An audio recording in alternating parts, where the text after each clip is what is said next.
É com muita alegria que nos reunimos mais uma noite para estudar o Evangelho de Jesus.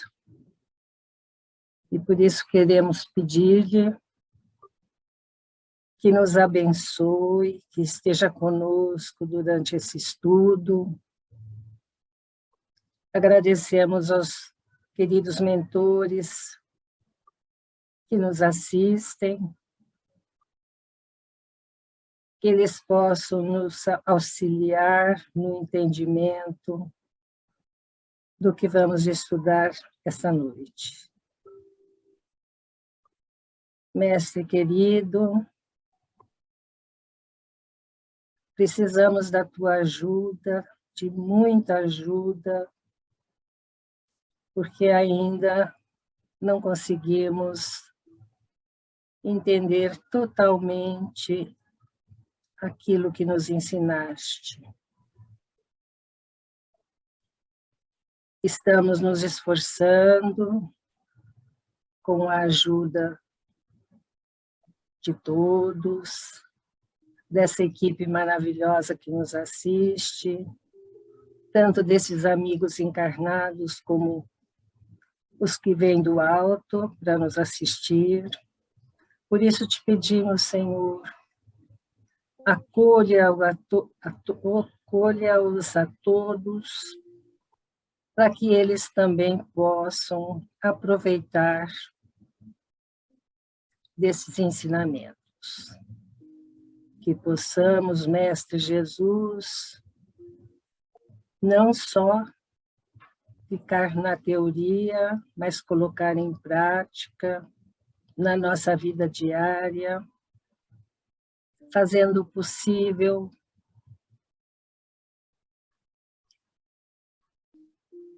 com a caridade, com a assistência, com a bondade, e intuídos pelos mensageiros, possamos nos melhorar e melhorar a todos que caminham conosco. Abençoe, Senhor, nossos familiares, nossos amigos, aqueles que estão em nossos pensamentos, e que eles possam receber também a tua luz. Fique conosco, hoje e sempre. Que assim seja.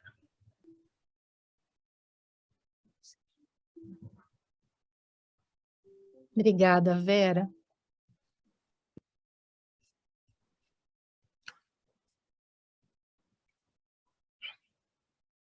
A Paula está em condições de ler, Paula? Então, vamos lá, por favor, leia. Você pode ler tudo, né? É curtinho. Pode ler tudo, Paula, por favor. Ok. Causas anteriores das aflições. Os espíritos não podem aspirar à perfeita felicidade enquanto não estão puros. Toda mancha lhes impede a entrada nos mundos felizes. Assim acontece com os passageiros de um navio tomado pela peste, aos quais fica impedida a entrada numa cidade, até que estejam purificados. É nas diversas existências corpóreas que os espíritos se livram, pouco a pouco, de suas imperfeições. As provas da vida fazem progredir, quando bem suportadas, como expiações, apagam as faltas e purificam. São um remédio que limpa a ferida e cura o doente. E quanto mais grave o mal, mais enérgico deve ser o remédio.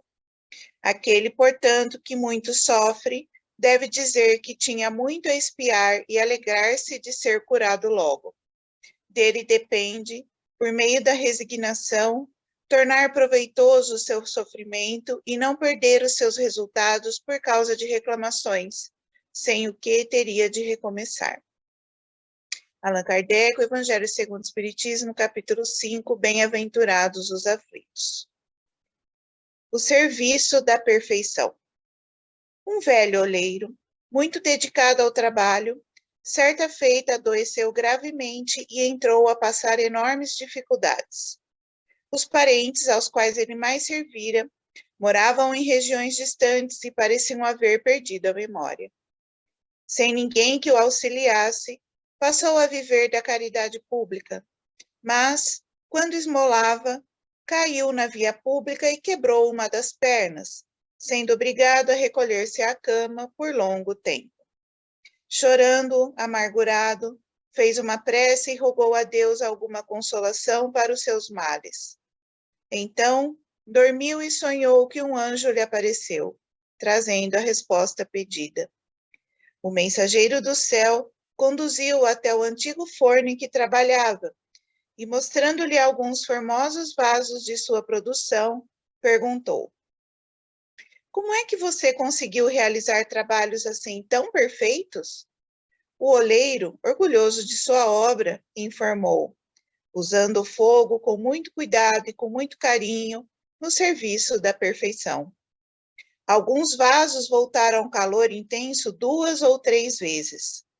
E sem fogo você realizaria a sua tarefa? Indagou ainda o emissário. Nunca, respondeu o velho, certo do que afirmava.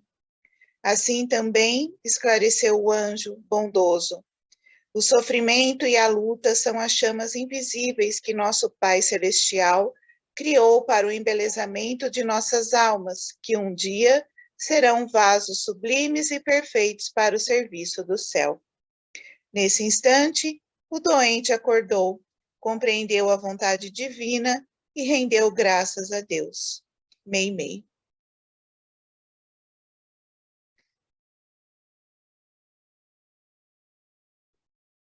Obrigado, Paula. Obrigado, Vera. Nós temos um pequeno texto, né, do Evangelho segundo o Espiritismo, que nos fala das causas anteriores das aflições. E é interessante porque, bom, 2 pequenos textos ricos de símbolos, e começaria dizendo, né, no primeiro, quando ele fala das causas anteriores das aflições, e indica, né, que uma alma que ainda tem manchas não pode aceder aos mundos felizes, é muito interessante porque nós sempre usamos um duplo critério. Se você for comprar um vaso, ou uma joia, ou um móvel para casa, e a pessoa falar, olha, mas tem esse defeitinho aqui, nós recusamos, né? Nós falamos, não, eu quero algo com defeito. Mas quando a vida exige de nós, né, que nós não façamos as coisas de um modo qualquer, que nós realmente possamos adquirir, né, as qualidades, as virtudes, as competências que são necessárias para avançar, nós achamos que estamos sendo severamente injustiçados, né? Ou que a vida está usando de um rigor conosco que não é necessário. No entanto, se nós nos perguntássemos hoje, né, será que eu poderia conviver com espíritos de um mundo feliz?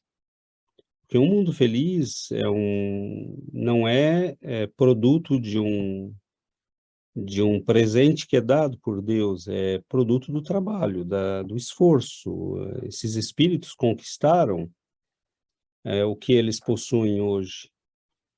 E será que eu poderia, né? Será que eu teria condições de estar entre eles?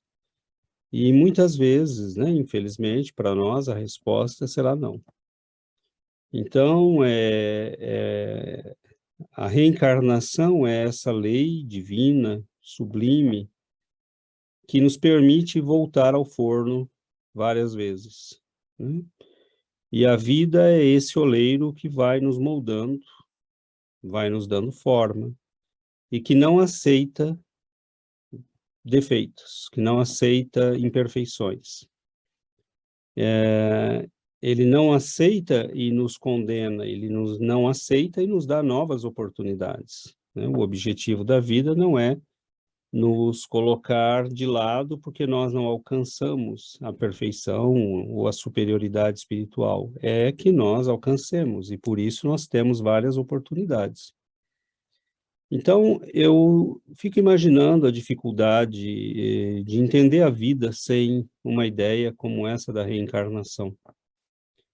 E eu não vejo saída, eu não vejo por onde uma pessoa pode entender, né, a vida, se imaginar que nós não temos a oportunidade de voltar ao teatro das lutas humanas e tentar refazer o aprendizado daquilo que nós ainda não aprendemos.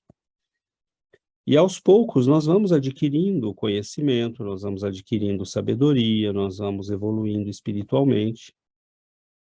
E nós temos a impressão que demora uma eternidade, porque nós avaliamos o tempo dentro da nossa perspectiva, mas se nós olharmos o tempo na perspectiva de Deus, qual é o problema de você voltar ao forno 3, 4, 10, 50 vezes, se for necessário, até que o vaso esteja perfeito para acolher, né?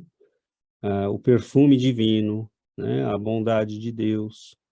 Então, é o trabalho dos séculos, é o trabalho dos milênios, e é muito bonito, porque significa que nosso Pai não é jamais injusto, que nós não somos jamais vítimas, que nós somos privilegiados pela oportunidade de aprender sempre, de retornar à escola quantas vezes forem necessárias, e que não há privilégios, né? Não há anjos criados perfeitos, há anjos que se construíram no trabalho, no esforço, no sacrifício.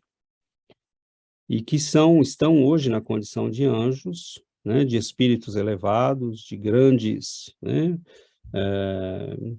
Grandes almas, porque alcançaram isso pelo esforço, pelo sacrifício, pelo estudo, né? Sério, perseverante, pela aquisição das virtudes, que levam, às vezes, séculos, né? Nós vemos como é difícil, e é muito interessante a imagem, né? Porque esse vaso, às vezes, tem que ser quebrado, moído e refeito e voltar, né, ao forno para que ele possa ganhar consistência, né? Os metalúrgicos utilizam, né, a técnica de refundir o metal que já está muito gasto, muito velho, e que as estruturas estão começando a ceder a rachaduras, por exemplo, e você é o mesmo metal, né, mas você o leva de volta ao fogo, né, vai fundi-lo, e ele vai dar forma novamente para que ele possa polir, né? E para que ele possa adquirir mais resistência. Então, acho que há muitos símbolos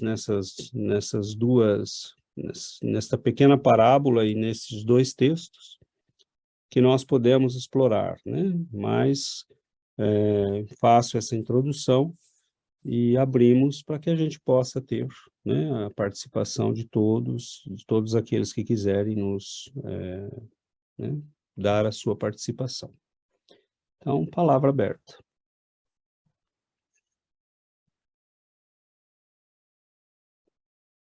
Oi, Val. Opa, agora deu. Boa noite, todo mundo. Muito interessante esse texto, eu acho que tem muitos aspectos que a gente pode explorar. O César falou de alguns deles, eu queria começar pelo que você falou, ninguém é injustiçado, ninguém, né? E eu acho, às vezes, que a gente se prende às coisas que aconteceram na nossa vida para justificar a falta de perfeição, ou vou me explicar. Às vezes a gente ouve assim, mas o meu pai não me queria, ele foi embora, minha mãe não foi uma gravidez, eu fui uma gravidez indesejada, nunca fui desejado por ninguém, não fui planejado, né? Então, e isso vem vindo, essas marcas de coisas imperfeitas, digamos, que foram acontecendo na nossa vida, vão ficando, e a gente esquece que nós fomos todos planejados por Deus. E se nós estamos aqui é porque nós temos um projeto, né? De um pai maior, independente do que aconteceu na nossa vida até hoje. a gente precisa continuar visando a perfeição, visando essa perfeição que Deus vê em nós. E que às vezes a gente tem dificuldade de ver que nós somos capazes, né? E eu não digo que o espírito é perfeito, nós somos seres tentando se melhorar a cada dia. E a gente tem essa capacidade de fazer, e eu acho que às vezes a gente esquece e a gente acaba se prendendo a essas imperfeições da nossa vida. E mas a gente precisa lembrar que nós fazemos parte de um ser perfeito com um projeto perfeito, e nós temos a capacidade de chegar lá. E eu tô falando isso porque eu tô percebendo, não sei se no Brasil tá tendo esse movimento, eu tô percebendo aqui no Canadá, e eu quero falar com vocês para ver o que vocês acham. Que tá tendo uma onda de dizer assim que a gente não deve a gente não deve ter como objetivo a perfeição, que a gente não deve se exigir muito, porque isso gera estresse. Então, cada vez mais, ainda hoje, essa semana eu li um artigo que dizia, se você diz para a criança que ela tem que estudar para a prova, mas ela pode ficar estressada, ela pode ficar ansiosa. Então, parece que assim, a gente cada vez está exigindo menos. E eu não acho que a gente tem que exigir dos outros, eu acho que a gente tem que exigir da gente. Mas por que que a gente não exigiria de nós a excelência, o tentar fazer melhor, o tentar, né? Eu não sei se vocês estão entendendo, se vocês estão percebendo isso também, mas parece que a gente está com uma. Não é mais tão importante assim tentar ser melhor. Fica com o que você já conseguiu, fica na tua zona de conforto, fica feliz, tenta ser feliz com isso e não precisa mais ser melhor a cada dia. Perfeito, Val. Eu, eu voltaria depois nesse teu comentário, porque sim, foi uma coisa que inclusive nós conversamos ontem, né? E hoje, exatamente sobre isso, mas depois eu volto a isso. Então, vamos lá, vamos abrir para mais comentários.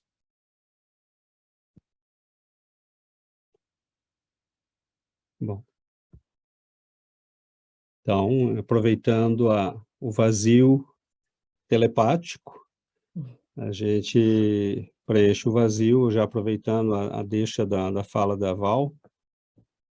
É isso, nós não sei também, Val, no Brasil, mas eu lembro, até onde eu lembro, havia também uma tendência nesse sentido, e aqui ela é muito forte, né? Também comentei, inclusive, com a Giovana essa semana, que eu participei de uma reunião na sexta-feira no meu trabalho, e num certo momento, algumas professoras e diretora começaram a discutir a questão de algo que já está sendo visto numa outra cidade aqui, que também a minha diretora, ela trabalha em 3 lugares, né? E ela falou, lá na cidade tal, o pessoal está discutindo essa questão dos exames, das provas, e a gente tem visto, assim, que os alunos alguns estão ficando muito estressados, assim, pegam o exame e 10 minutos depois já querem entregar, porque estão estressados, E aí a outra falou, então a gente poderia criar um cantinho do sossego, assim, para que eles possam se acalmar. Então, quem sabe, aí a outra falou, né, colocar uma paisagem e uma música tranquila. Mas e se ele já olhou a prova? E aí se ele entregar, e como é que... Então estavam discutindo, assim, e eu vejo uma tendência, né, no meu trabalho e no meio educacional aqui, que é exatamente isso que a Val falou, né? Nós vamos tirar todo o estresse da pessoa. Ela não pode ter estresse, né? É muito difícil, a vida com estresse é muito difícil. Então, o aluninho está, né, chateado porque o professor falou muito firme com ele. Então, assim, nós estamos aqui numa sociedade onde essa tendência está ficando muito forte. E aí vem, né, essa questão que a Val falou da excelência. Lógico que nós não podemos entrar naquela paranoia, né, de cobrar excelência de todo mundo, mas não é isso, né? Lógico que existe um aspecto estressante que faz mal para as pessoas, que às vezes não é necessário, né, que tirou o prazer de aprender, de fazer as coisas, mas nós vemos que há uma tendência do nivelar por baixo. E a excelência passou a ser um crime. E quem tem excelência em alguma coisa passa a ser visado como um problema e alguém que deve ser perseguido. E é interessante que nós hoje chamamos, e me perdoe, né, mas não tem outro jeito de dizer isso, nós chamamos rap de música porque nós não somos capazes de fazer a música de Beethoven ou de Mozart. Então, nós, como não somos capazes de fazer isso, nós resolvemos chamar de música, né, isso aí, né, que toca nas rádios. Como nós não somos capazes de criar, né, os quadros de Matisse, de, né, Van Gogh, então nós resolvemos chamar de arte, né, o sujeito botar uma privada num museu e dizer isso é arte, né, e então nós fazemos parte de uma época que detesta a excelência. Agora, quando você vai ao médico, qual você quer? Quando você quer professor para os seus filhos, qual você quer? Né? Quando você vai fazer a sua casa, você decora ela como aquele museu, né? Então, nós vemos que há, de novo, esse duplo estandarte, né? Porque, na verdade, Deus se colocou em nós e na nossa consciência a lei divina, ele também, como diz Platão, colocou a noção do belo, do bom. E estas noções estão em nós. Nós reconhecemos o bom. Nós sabemos o que é belo, né? E nós sabemos o que é o bem. Nós podemos escamotear, mas nós sabemos. Então, você pode chamar de música uma coisa que é barulho, mas lá dentro você sabe que aquilo não é música. E pode estar, né, e nós passamos a acreditar no fato de que se eu convencer a maioria a dizer o que eu digo, será verdade. Não, só será consenso, mas não será verdade. Porque a verdade é a verdade. Então, sim, né, há necessidade de fazer um esforço para melhorar a qualidade de vida das pessoas, né? Nós não precisamos de tanto estresse, às vezes por razões bobas, né, para aumentar a produção de uma indústria, ou para fazer mais produtos. É difícil dosar isso, mas o nosso mundo evoluiu porque houve e há pessoas que fizeram as coisas com excelência. Eu não quero ir a um médico que vai fazer de qualquer jeito. Você não deita numa sala de cirurgia e um sujeito vai te abrir e você diz, onde você se formou? Ah, eu me formei pela internet, num curso que não tinha estresse nenhum. Você quer um cirurgião que tenha a capacidade de, né, fazer o trabalho dele, você quer um professor que te ensine física, química, biologia, matemática, ciências, né, história. Então, né, paro aqui o meu comentário, essa excelência do trabalho divino em nós, né, nós estamos vivendo um pouco essa tendência que a Val levantou, né, achei até interessante, porque a gente estava comentando isso exatamente esses dias agora. Eu voltei sexta-feira dessa reunião e foi a primeira coisa que eu conversei com a Giovana, e ontem ainda acho que estávamos falando com o Alexandre e a Adriana, a gente comentou isso. Essa tendência, né, de uma sociedade extremamente fragilizada, em que ninguém suporta um estresse, você olhou feio para a pessoa, ela já está entrando, né, com um mandado judicial, porque você é alguém muito... Né, então, é uma sociedade de gente extremamente frágil, e talvez possa durar gerações isso. E talvez amanhã nós tenhamos uma quebradeira geral, uma guerra, uma recessão terrível, e todas essas pessoas frágeis vão quebrar, né? Então, a vida, o que eu diria, completando, né? Aproveitemos o tempo para nos tornarmos mais fortes, espiritualmente, mentalmente, né? não sei como dizer, pela vontade mais forte, né? Volitivamente seria, acho que, o correto, né? É transformar a vontade em algo mais forte e poderoso em nós. Porque a vida não vai mudar suas leis. A vida não vai mudar suas leis. O universo não vai mudar suas leis. Né? Então, que a gente aprenda a ser mais forte enquanto tem tempo para aprender a ser mais forte. E como, né, a Val muito bem disse, que a gente exija da gente mesmo esse compromisso de fazer melhor. Talvez não com excelência, mas melhor. Né? Eu vou fazer melhor, eu vou tentar educar melhor meu filho, eu vou tentar ter uma boa relação com a minha família, eu vou tentar ser um trabalhador correto, eu vou fazer o melhor que eu posso. Né? E isso talvez a gente já esteja caminhando, né, para ser alguém mais forte, capaz de resistir aos fornos que a vida pode nos apresentar a qualquer momento. Mas, oi, Yuri. Oi, boa noite. Eu gostei muito dessa parte do texto de Meimei, quando ele fala que o fogo, usando o fogo com muito cuidado, com muito carinho. Esse fogo são essas dificuldades que nosso Pai utiliza com nós, com muito cuidado e com muito carinho para levar-nos a esse perfeccionamento, não? A nosso progresso espiritual.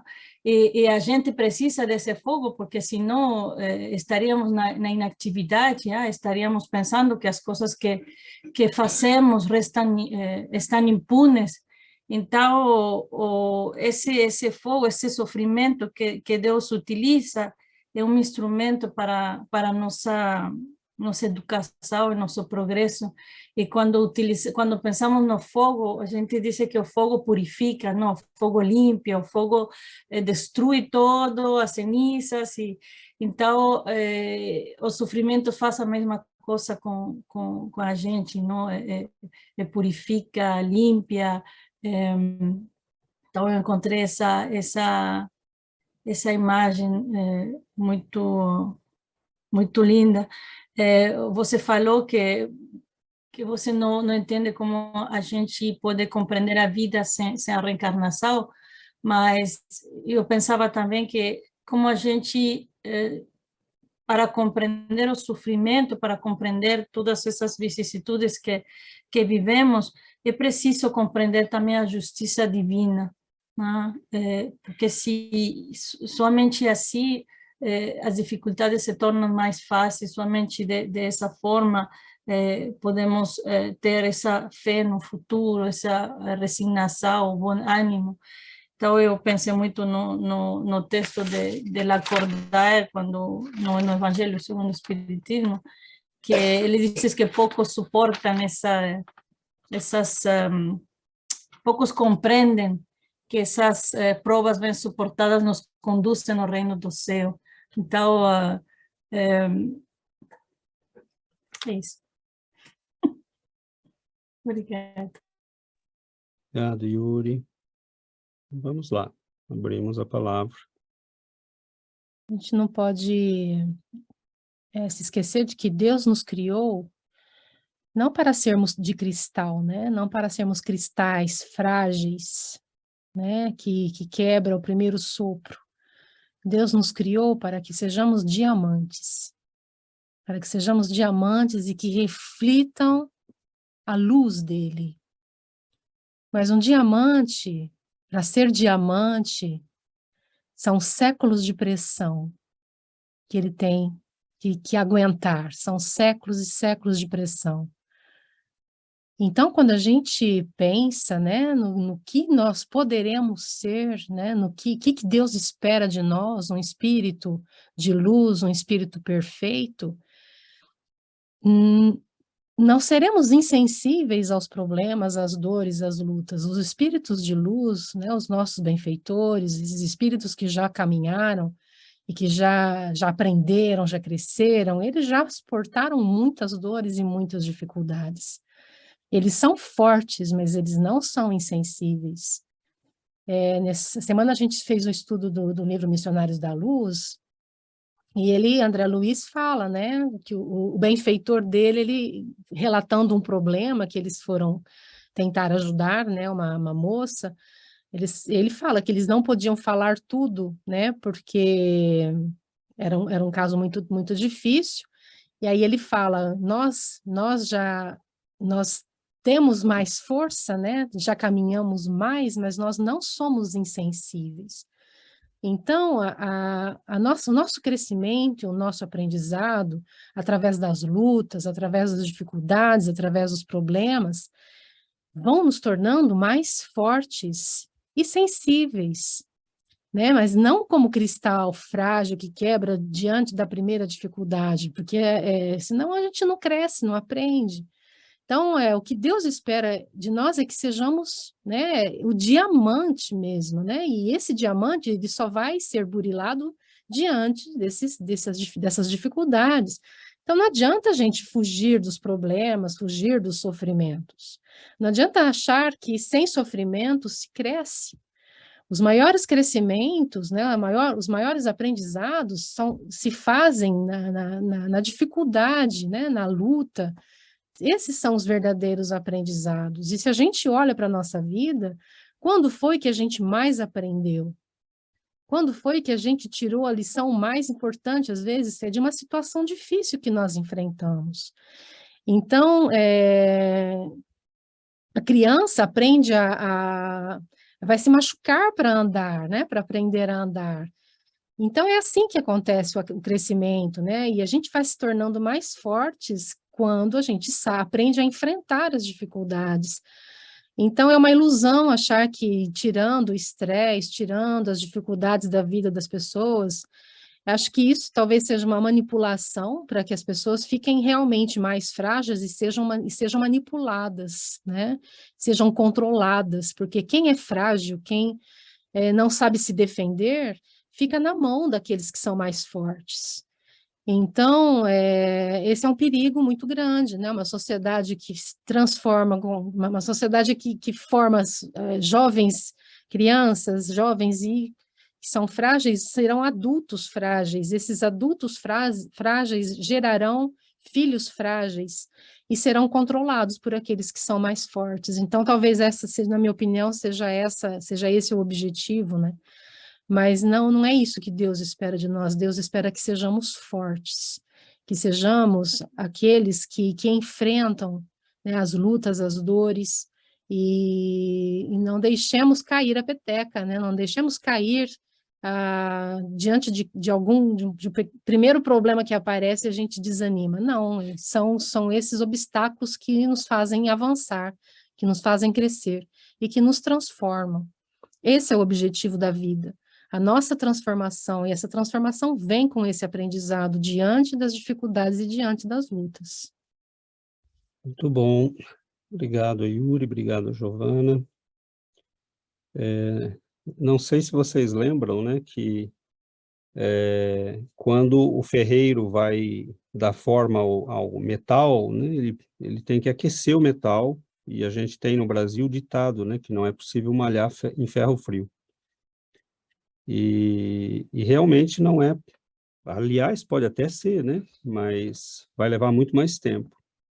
E se o sofrimento né, esse calor, são essas altas temperaturas que a vida aplica a cada um de nós, é nesse momento também que é fácil alterar os padrões, dar uma nova forma à pessoa, porque nós continuamos sendo insensíveis quando estamos vivendo tudo bem, quando não há calor, quando não há altas temperaturas. Nós continuamos insensíveis, né? Não, as pessoas que nos amam nos falam, nós não ouvimos. A vida nos manda recados, nós não ouvimos. Né? As pessoas em volta de nós às vezes estão tendo problemas, mas não sou eu. Até que chega, né, o nosso dia de sofrer, de passar por uma prova, de viver uma situação muito difícil. E nesse momento a vida pode, né, os nossos benfeitores espirituais e a própria vida, né, podem começar a nos modelar, a alterar padrões de comportamento, a alterar padrões mentais, né? Então, por que que ninguém é vítima? Porque como é que Deus decide o uso do calor a ser aplicado? Como a Yuri lembrou, é sempre com muito amor e carinho, senão você destrói o vaso, você queima ele, né? Se passar do ponto, você destrói, ele não vai ser útil, ele vai se esfarelar. Mas se não chegar à temperatura adequada, ele não vai ter a firmeza necessária. Então, como é que Deus decide a intensidade do calor para cada um de nós? Segundo nosso karma, segundo aquilo que nós já fizemos. Então, a temperatura de cada um é aquela que nós precisamos, segundo o que nós já fizemos, vivenciamos, né? Segundo o nosso grau de frieza. Para esquentar algo que está muito frio, você precisa de mais calor. É lei da física. Então, é muito justo o processo, né? O sofrimento é um convite à mudança. O sofrimento é um convite a mudarmos a nossa forma de pensar. O sofrimento é um convite a alterar padrões. E sem ele, infelizmente, ou felizmente, eu não sei, né? Eu acho que talvez infelizmente, porque ele poderia não ser necessário se nós aprendêssemos a aprender. A sermos mais dóceis diante das leis divinas. Mas, enquanto não aprendemos isto, a lei divina precisa aplicar o calor necessário para que a gente consiga, né, realizar esse diamante. E é muito bonita essa imagem do diamante que a Giovana usou, né? Porque o diamante, ela falou da pressão, mas, na verdade, um diamante são antigas florestas, né? Uma parte virou petróleo, por exemplo, mas uma parte ficou, né, presa em estruturas geológicas, na qual ela ficou submetida a milhares de toneladas de pressão e a altíssimas temperaturas. Então, aquela sopa, né, de átomos de carbono fica borbulhando durante milênios, até que ele vai conseguindo fazer ligações químicas que resistem àquela pressão e àquela temperatura. Ao ponto que chega um momento em que ele constrói uma estrutura, né, química tão resistente que ele se estabiliza e não importa mais a pressão que está sobre ele, nem a temperatura que está em volta dele, porque aquilo não afeta mais ele. Né? Então, é aí que nós vamos buscar essas pedras, né, preciosas no fundo dos abismos, mas agora tanto faz onde ele está, porque ele já ganhou consistência, ele já ganhou resistência, né? E ele não ele não ganhou resistência e ele ganhou resistência e ele ficou translúcido, né? Ele é capaz de receber a luz e de transmiti-la. Porque às vezes a gente ganha resistência na vida, mas fica frio, fica opaco, né? A gente perde a claridade. O sofrimento vem acompanhado de revolta, de se sentir injustiçado, e aí nós perdemos o brilho, né? Então é por isso que ele fala no final do texto do Evangelho, o sofrimento bem aproveitado pode nos fazer avançar. Mas o sofrimento, quando é visto como uma agressão que Deus comete contra nós e eu me revolto, eu tenho que recomeçar, né? Como ele diz no texto. O sofrimento não foi útil, né? Porque eu não cresci, eu não melhorei. Agora, ninguém está falando que sofrer é fácil, né? Sofrer é difícil, ir para o forno não é fácil, né? As altas temperaturas são difíceis, a pressão é difícil. Mas é aquilo que, né, ou a gente começa a ficar mais forte para virar diamante, ou nós vamos ser sempre, né, eternos cristalzinhos, frágeis, que a primeira brisa quebra, né? E isso não vai funcionar, né? Não vai funcionar por muito tempo. Oi, Paula.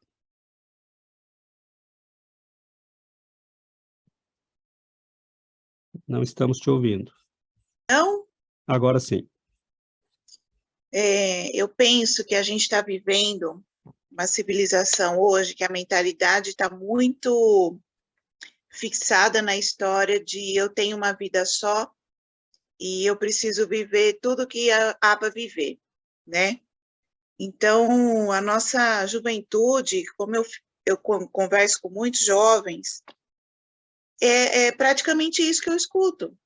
Então, são todos os tipos de liberdade possíveis, são todos os tipos de experimentos possíveis, não tem o porquê de eu estudar, me melhorar, praticar o bem, me preocupar com o coletivo, o que importa sou eu, porque a vida é uma só, então vamos viver o que a gente tem que viver, né?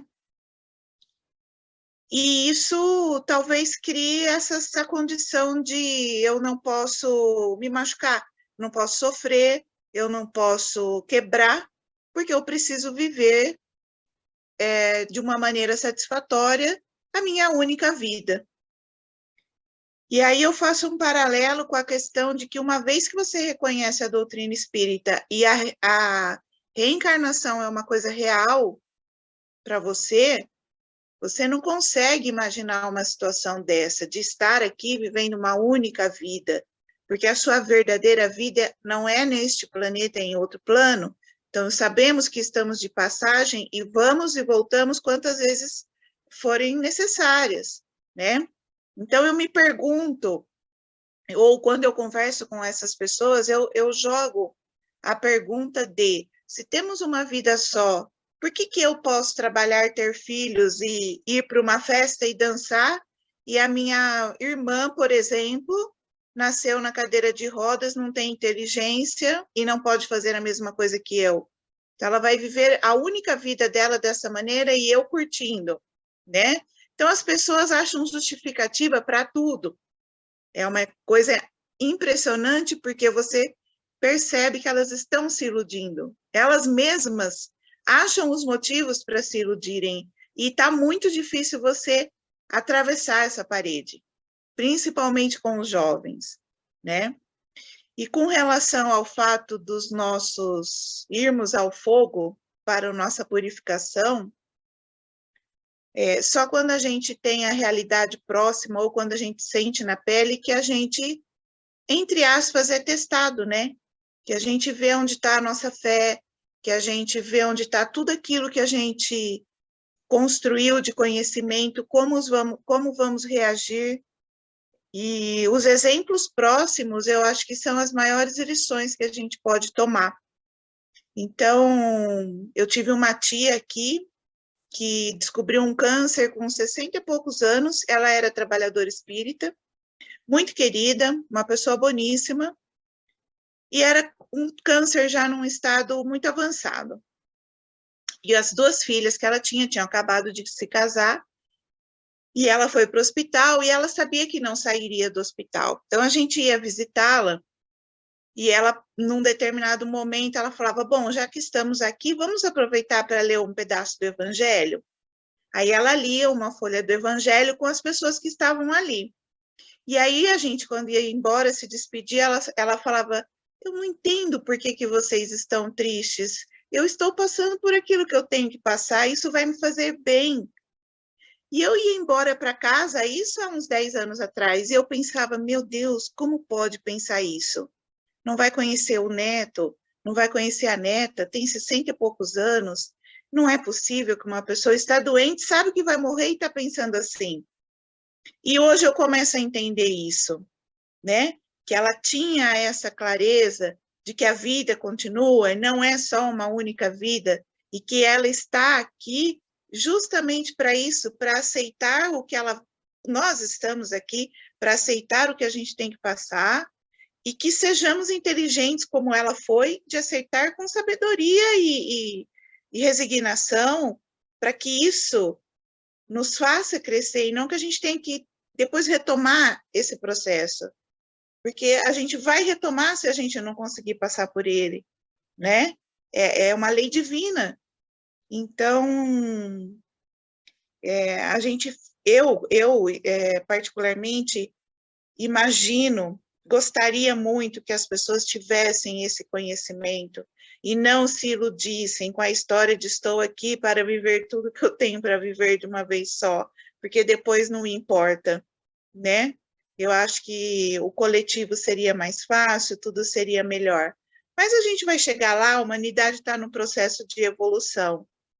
Então, me sinto grata de poder compartilhar isso, esses conhecimentos, né, com vocês, porque eu acho que nos acalma, nos conforta e nos projeta para um futuro de vitória espiritual, pessoal, sem orgulho nessa palavra vitória, mas na busca mesmo da nossa reforma íntima. Obrigado, Paula.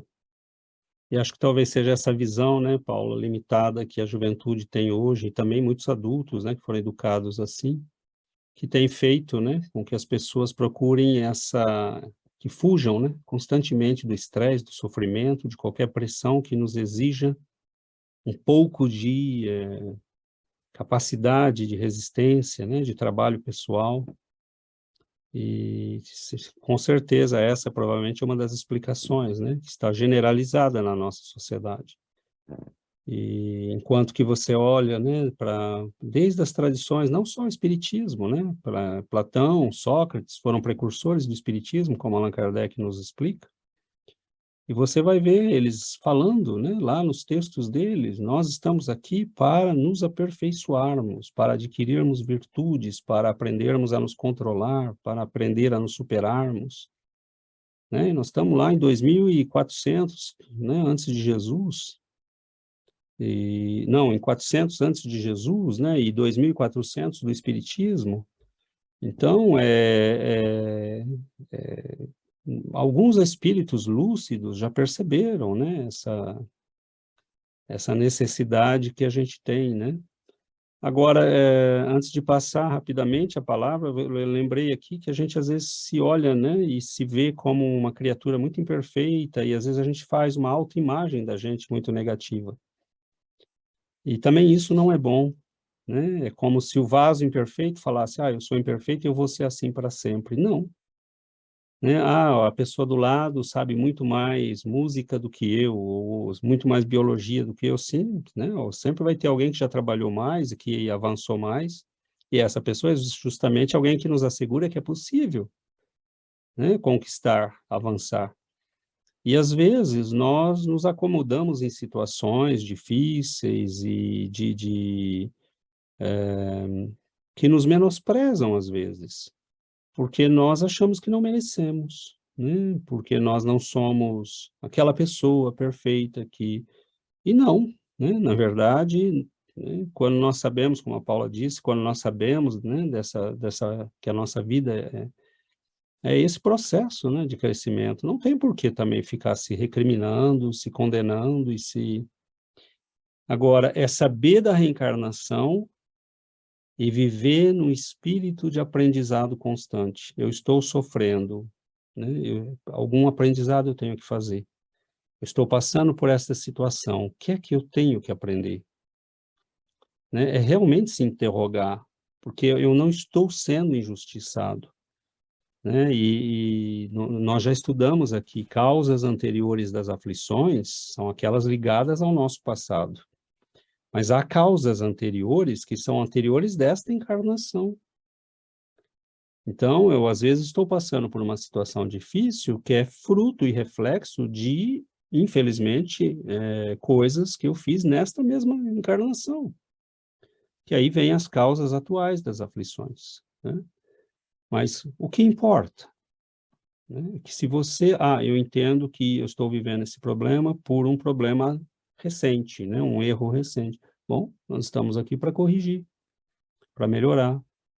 Não adianta ficar se recriminando, né? Desde que eu entre nesse espírito de aprendizado. Então, é muito bonito isto, porque tudo que você aprende é precioso, tudo que você consegue acumular como experiência é precioso.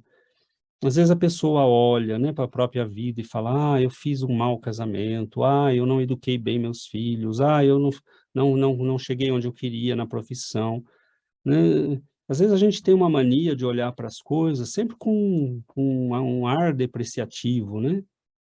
E a vida não é assim, né? Se eu me colocar nessa postura de, ok, né? Talvez eu não tenha feito o melhor casamento do mundo, eu não eduquei meus filhos da melhor maneira, mas e agora? O que eu posso fazer? E hoje? Como é que eu posso melhorar isso? Né? Ah, eu não consegui tudo aquilo que eu queria. Bom, mas o que é que eu posso conseguir ainda? Né? Então, se você entra nesse aspecto negativo, você sai dessa vitalidade que existe no aprender sempre.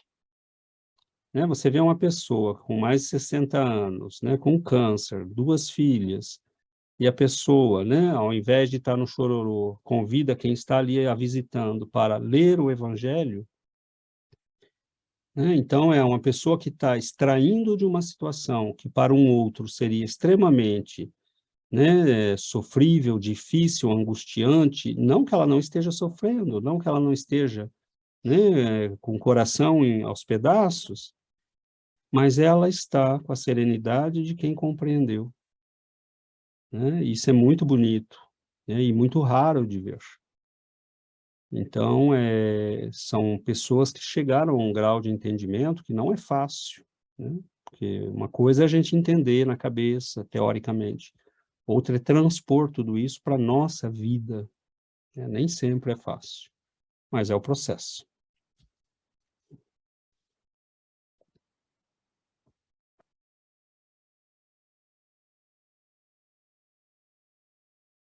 Esse silêncio significa que a palavra está aberta. Oi, João.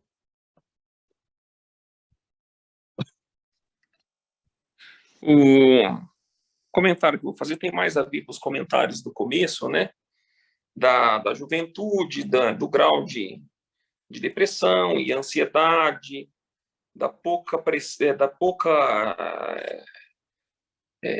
tolerância à pressão, né? Que o pessoal suporta, né? Eu gostei muito do que você disse, eu até estava preparado para complementar aquela história de que o pessoal acha muito ruim essa história, né?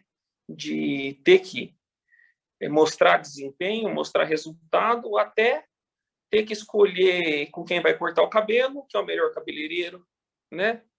Com quem vai fazer a sua casa, que é o melhor arquiteto, que é o melhor engenheiro, ou fazer a cirurgia, né? Então, é uma falta de projeção, né? É uma hipocrisia, né? Uma hipocrisia ou uma ignorância. Nos dois casos, a falha é grave. Mas o que eu gostaria de acrescentar é o seguinte, né? Seja na pessoa menos evoluída, que tem um ego ainda bastante insuflado e ativo, né? Nessa pessoa, o grau de felicidade está muito relacionado à autoestima da pessoa. E a autoestima vem junto com conquistas pessoais, né? Seja no nível intelectual, seja no nível material, que demandam, né, esforço, né, do dia a dia para conseguir isso daí. Seja ela num nível mais evoluído, mais desprendido, essa felicidade está muito relacionado com as realizações, né?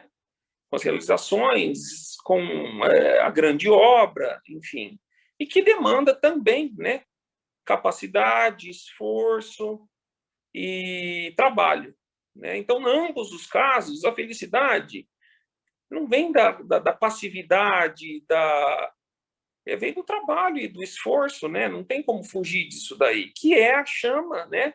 Ou por vontade própria, ou, né, terceirizada aí pelas forças divinas, a têmpera vem, né? Para nos endurecer, para nos forjar a sermos pessoas melhores com o passar dos anos, né? Obrigado, João. É isso mesmo, né? E tem muitos sinais, né, que a gente reconhece o vaso que corre do forno. Tem muitos sinais que nos dão indícios, né, de uma pessoa que está fugindo, né, das altas temperaturas e das altas pressões. E às vezes não é nem alta temperatura e nem alta pressão.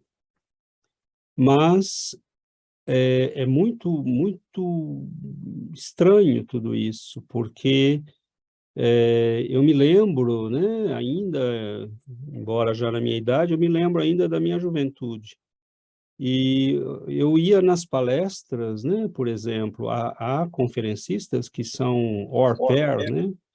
Então, você escuta uma palestra de um Raul Teixeira, por exemplo, e eu ia já, e assim, né, eu ficava gravando as referências que ele dava, né?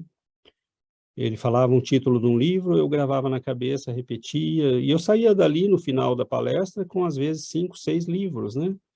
Que eu já corria na livraria e pedia, né, para fazer o pedido na livraria da cidade, demorava alguns dias e eu começava a ler. Então, o professor na escola falava de um autor, falava de uma história, aconteceu em tal século e assim, assim, assim, eu já ia, corria atrás para aprender, porque me parecia natural aprender, buscar saber, conhecer as coisas.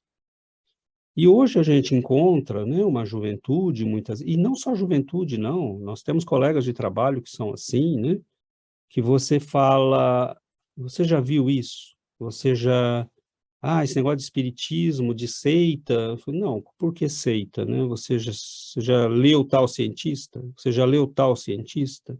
Você já leu o trabalho de tal cientista? Aí a pessoa olha, né? Mas é a ignorância voluntária. Não quero ver, porque se eu vejo, eu tenho que mudar. Então, eu moro num país que governo é papai, mamãe, né? Ele me assegura uma vida tranquila. Se eu tenho um estressezinho, eu procuro o serviço psicológico do meu trabalho e tudo bem, né? É bom colocar tudo isso à disposição das pessoas. Mas nós percebemos que esse conforto nos levou à apatia. É por isso que a evolução que foi feita pela humanidade foi conseguida em tempos de dificuldade. Pode olhar. Qual é a grande invenção dos últimos 50 anos? Né? Internet? Talvez seja a única. Né? Se nós pegarmos todas as grandes teorias científicas, apareceram todas, né, até 1930, depois de uma Segunda Guerra Mundial, de uma Primeira Guerra Mundial terrível, né, uma guerra na Rússia terrível, guerras por toda a Europa. Então, a humanidade, nós não tínhamos antibióticos, nós não tínhamos nada. Né? Então, você tem pessoas que foram capazes. Como é que Dostoiévski e Tolstói conseguiram escrever nos períodos em que eles viveram? Eu não consigo imaginar. Porque eles não escreveram um livrinho de 50 páginas. São livros de 700, 800 páginas. Obras da literatura universal. Você fala, como é que um sujeito consegue escrever isso? Você vai ver a vida de Dostoiévski, ele era pobre, todo endividado, os editores viviam no pé dele, você tem que escrever, você tem que produzir, você tem... Então, assim, era uma tortura a vida do sujeito, passava necessidade, né? E aí nos deixa, Van Gogh, né? Quando você vê quadros dele sendo vendidos a 80 milhões, e ele passou fome, né? Se não fosse a ajuda do irmão, ele não teria sequer conseguido pintar. Então, a gente percebe, né? Beethoven, compor surdo. Né? A vida de Mozart foi uma pobreza, sempre lutando com a miséria, com a dificuldade. Então, é lógico que nós estamos vivendo num tempo que está nos mediocrizando. Né? Então, e nós espíritas temos que tomar cuidado com isso, porque eu comecei a entender a importância do estudo quando eu comecei a ler espiritismo, do estudo, né, do trabalho, de tentar melhorar, porque é o que a Paula falou. A maioria das pessoas não entende. Por que eu vou me esforçar? Por que eu vou me sacrificar? Por que eu vou tentar? Por que eu vou me submeter a esse estresse? Então, a força de não querer nada disso, a gente também não avança. Né? E até que a vida venha e nos faça avançar na marra. Então, é aquele jovenzinho que está com tudo confortável e que perde o pai. né? Eu lembro de um caso que nós conhecemos em Catanduva, né? Numa cidadezinha lá perto, na nossa região, né? Não vou dar nomes, mas o pai estava muito bem, né? E de repente desencarna, tem um ataque cardíaco e aí ficam, né? Os 3 filhos, as 3 filhas, filhos, netos, todo mundo que ele sustentava, né? Porque ele tinha uma condição muito boa. E de repente aquelas pessoas não têm mais todo aquele conforto, não tem mais aquela estabilidade, tem que trabalhar, tem que se virar, tem que, né? Então, o que foi mal? Foi mal a perda do pai? Às vezes é o único jeito que a vida teve de falar, vamos tirar o conforto para que essas pessoas se mexam. Então, se eu tenho esse empenho comigo mesmo, se eu falo, eu vou fazer o melhor para crescer, para trabalhar, para me tornar uma pessoa mais forte, que entenda mais as coisas, que resista mais às lutas, né? Você vai tendo esse prazer íntimo de também falar, poxa, né? Você vê uma pessoa que está se formando, né, numa faculdade difícil, você fala, como é que, né, não é fácil passar por aquilo, né? Né? Às vezes a gente vive situações difíceis, né? E vamos viver muitas, mas ou nós conseguimos desenvolver essa compreensão profunda da vida de que ninguém está sendo injustiçado, nós somos filhos de Deus, Ele nos ama, Ele usa o fogo com o máximo de carinho possível, mas se Ele não usar nenhum fogo, nós vamos virar poços de insensibilidade, porque é essa a nossa natureza, né? Você vê que um jovem que tem tudo, não quer nada.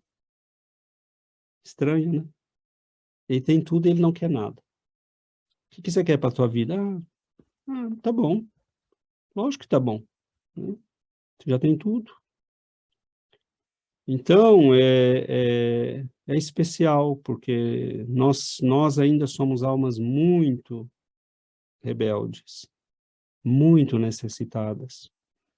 E quanto mais nós trabalharmos em nosso próprio favor, menos Deus terá que aumentar a temperatura e a pressão. Quanto mais eu mesmo me colocar em altas temperaturas e altas pressões, menos Deus terá que fazê-lo. E quando fizer, eu já estarei pronto, né? Então, nós criamos essa ilusão de que porque temos uma vida boa, confortável, tranquila, né, bons empregos, uma família que está bem, nós criamos a ilusão de que tudo pode continuar como está. Não, esse é o período em que você adquire competências, esse é o período em que você adquire resistência, esse é o período em que você mesmo se coloca para aprender coisas que são necessárias para se tornar mais forte, né? Então, é aquela história de José do Egito, né? 7 anos de vacas gordas e os 7 anos de vacas magras. E os 7 anos de vacas gordas, disse ele para o faraó, acumule, guarde, né? Se equipe, faça estoques, porque virão 7 anos de vacas magras, né? Que não haverá colheita, haverá muita fome, e o mundo inteiro vai vir comprar aqui, você vai ficar muito rico e ainda vai alimentar seu povo. E foi o que aconteceu, né? Então, vidas que estão bem, famílias que estão bem, né? Períodos de tranquilidade são períodos de acumular, de aprender, né? Mas de se fortalecer. E às vezes a gente fala isso para um jovem, mas se ele não tem a concepção da reencarnação, por exemplo, ele não entende, né? Que nós não estamos falando só de uma vida, nós estamos falando de muitas vidas, né? E sabe Deus onde é que nós vamos estar na próxima, né? Talvez sob altíssimas temperaturas e altíssima pressão, né? Até que o diamante se solidifique. Mas está muito bom. Nosso tempo está esgotando. Então vamos encerrar. Então está ótimo por hoje.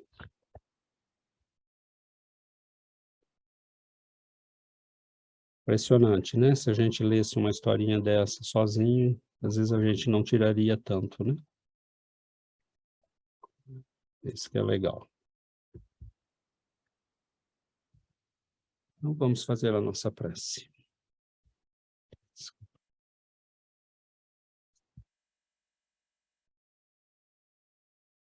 Querido Mestre Jesus, nossos queridos benfeitores, queridos amigos, e partilhamos estes momentos de reflexão evangélica, de aprendizado. Que alegria, Senhor, para os nossos corações, sabermos que o Senhor é o Mestre e nos candidatarmos à condição de teus aprendizes. Nós, Senhor, agradecemos a bênção do vosso amor.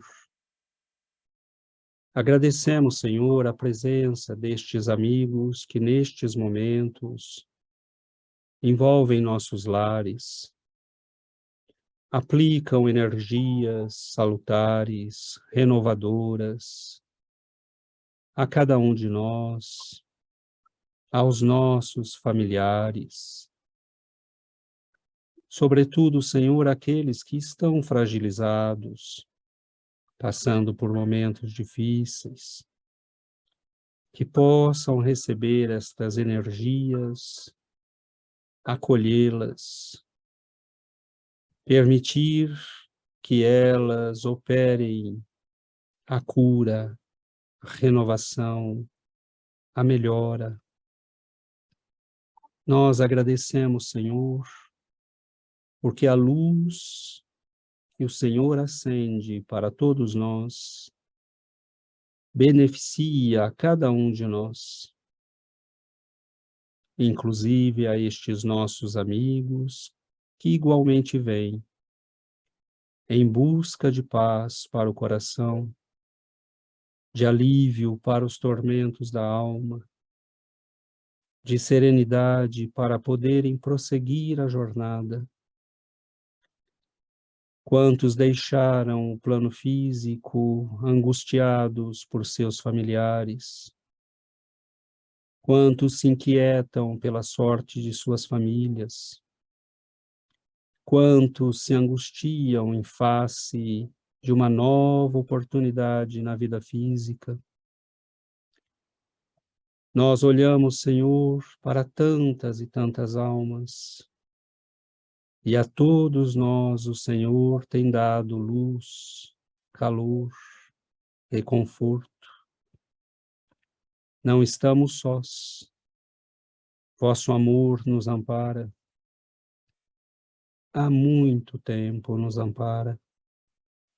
Então, Senhor, nós agradecemos. E agradecemos, Mestre, por aqueles que ainda não sabem te agradecer. Como um dia nós fizemos. E nem por isto o Senhor deixou de nos amparar, de nos auxiliar, de nos socorrer. Hoje nós vemos e agradecemos, Senhor, com todo o nosso coração. Abençoe nossas vidas, abençoe nossos lares, abençoe nossa semana, que nós possamos caminhar sob a proteção da vossa luz, tendo discernimento, equilíbrio, calma, serenidade diante das lutas deste mundo. E que a paz, Senhor, serenidade estejam conosco. Obrigado, Senhor, fique conosco, nos abençoe, hoje e sempre. Que assim seja, Mestre.